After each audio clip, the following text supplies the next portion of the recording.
Hello ಎಲ್ರಿಗೂ ನಮಸ್ಕಾರ. ನಾನಿವತ್ತು ಹಲಸಿನ ಹಣ್ಣಿನ ದೋಸೆ ಹೇಗೆ ಮಾಡೋದು ಅಂತ ತೋರಿಸ್ಕೊಡ್ತೀನಿ. ಒಂದು 5 ಹಲಸಿನ ಹಣ್ಣಿನ ತೊಳೆನ ತೆಗೆದಿಟ್ಕೊಂಡಿದ್ದೀನಿ ಒಂದು ಬೌಲಲ್ಲಿ.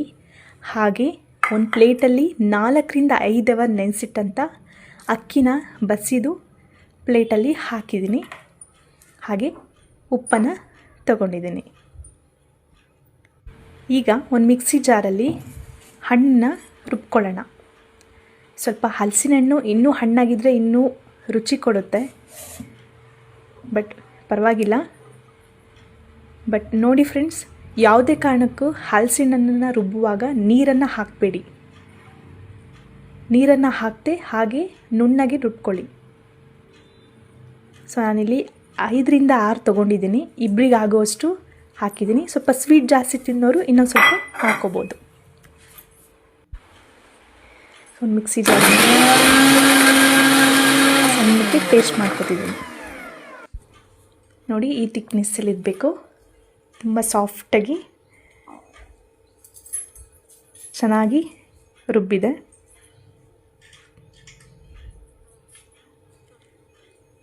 ನೋಡ್ತಾ ಇರ್ಬೋದು. ಸೊ ಇದಕ್ಕೆ ನೆನೆಸಿಟ್ಟಂಥ ಅಕ್ಕಿನ ಆ್ಯಡ್ ಮಾಡ್ಕೊತೀನಿ.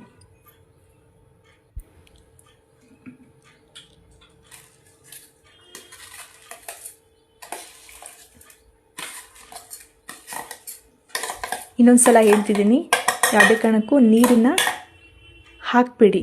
ಅಕ್ಕಿ ಹಾಕಿದ ಮೇಲೆ ಒಂದು ಸಣ್ಣ ಲೋಟದಲ್ಲಿ ನೀರು ಹಾಕಿ ಮಿಕ್ಸ್ ಮಾಡಿ ಹುರ್ಕೊಳ್ಳಿ.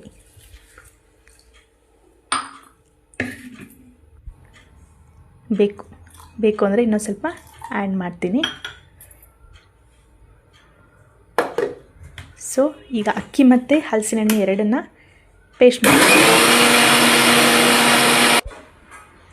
ನೋಡ್ತಾ ಇರ್ಬೋದು ಫ್ರೆಂಡ್ಸ್. ಇಲ್ಲಿ ಚೆನ್ನಾಗಿ ಅಕ್ಕಿ ಮತ್ತು ಹಲಸಿನ ಹಣ್ಣು ರುಬ್ಕೊಂಡಿದ್ದೀನಿ. ಸ್ವಲ್ಪ ಚಿಟಿಕೆಯಷ್ಟು ಉಪ್ಪು ಒಂದು ಸ್ಪೂನಲ್ಲಿ ಸ್ವಲ್ಪ ಹಾಕಿ ಮಿಕ್ಸ್ ಮಾಡುವ. ಇವಾಗ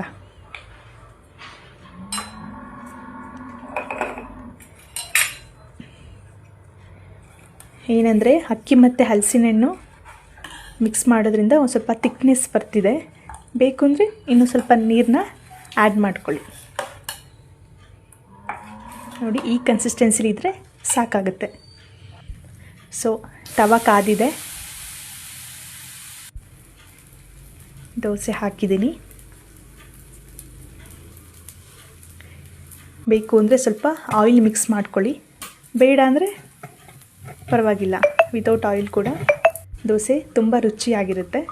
ಸ್ವಲ್ಪ ಆಯಿಲ್ ಆ್ಯಡ್ ಮಾಡಿದೆ.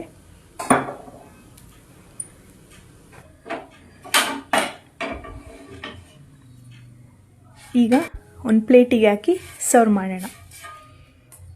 ಸೊ ಸೀಸನಿನ ಹಲಸಿನ ಹಣ್ಣಿನ ದೋಸೆ ರೆಡಿಯಾಗಿದೆ. ಇದನ್ನು ನೀವು ಈವ್ನಿಂಗ್ ಸ್ನ್ಯಾಕ್ಸ್ ರೂಪನಾರು ತಗೊಂಡು ಮಾಡ್ಕೋಬೋದು, ಅಥವಾ ಮಾರ್ನಿಂಗ್ ಬ್ರೇಕ್ಫಾಸ್ಟಿಗಾರು ಮಾಡ್ಕೋಬೋದು. Thank you.